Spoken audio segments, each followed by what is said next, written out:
Hello বন্ধুরা, সবাই কেমন আছো? আশা করি সবাই খুব ভালো আছো, আর আমিও খুব ভালো আছি। তো আজকে ছোট্ট একটা ভ্লগ তোমাদের সাথে শেয়ার করবো। ভ্লগও না, এটা একটা ছোট্ট রেসিপি বলতে পারো। তো যাই হোক, এখানে দেখতে পাচ্ছ একটা স্যান্ডউইচ টাইপের বানিয়েছিলাম। তো এখানে দেখো তার জন্য যা যা লাগবে সেটা তৈরি করে নিয়েছি। দেন একটা আলু কুচিয়ে নিলাম ভালো করে, ব্রেডগুলোকে দেখতে পাচ্ছ সাইজ অনুযায়ী কেটে নিয়েছি। আলুটাও আমার কোচানো রেডি, ধুয়েও নিয়েছি। দেন এর মধ্যে দেবো একটু পেঁয়াজ কুচি দেবো। তো দেখতে পাচ্ছ এখানে দিয়ে দিচ্ছি পেঁয়াজ কুচি। তো তারপরে একটু রসুন কুচি দেবো, তারপরে একটু কাঁচা লঙ্কা কুচি দেবো। এবার কাঁচা লঙ্কাটা তোমাদের পরিমাণ মতো তোমরা দেবে, তোমরা কিরকম ঝাল খাও। আমি একটু বেশি ঝাল খাই, তার জন্য একটু বেশি দিয়েছি।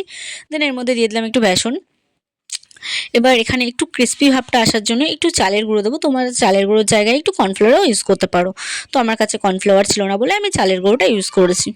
তো দেখতে পাচ্ছ সব কিছু দেওয়া হয়ে গেছে। এবার একটু পরিমাণ মতো হলুদ দিয়ে দেবো, একটু নুন দিয়ে দেবো। নুনটা আমি স্কিপ করে গেছিলাম, ঠিক মনে ছিল না আমার ভিডিওটা তখন করার। তো এর মধ্যে যা করেছি আমি ভুলে গেছিলাম গাইজ। তো লঙ্কার গুঁড়ো একটু দিয়ে দিচ্ছি। এবার এটাকে ভালো করে ম্যারিনেট করে নেবো। তো এটা একটু শুকনো শুকনো হয়ে গেছিলো, ব্যাপারটা শুকনো শুকনো হলে হবে না, একটু হালকা জল জল মানে একটু এরকম টাইপের থাকলে কি বলে ওটাকে। তো দেখতে পাচ্ছ ওটা রেডি। এবার ব্রেডগুলোতে ভালো করে লাগিয়ে নিচ্ছি জিনিসটা। তো এবার ওখানে সামনে কড়াইয়ে তখন কড়াইটা গরম করতে দিয়েছি। দেন তেলও দেওয়া হয়ে গেছে। ততক্ষণ এটা করতে করতে ওটা মানে কড়াইটা গরম হয়ে যাবে, তেলটাও গরম হয়ে যাবে। দেন ভাজার সময় সেই ভিডিওটা করতে ভুলে গেছিলাম আমি, আমার খেয়াল ছিল না। তো চলো দেখি এবার লাস্ট কেমন হয়।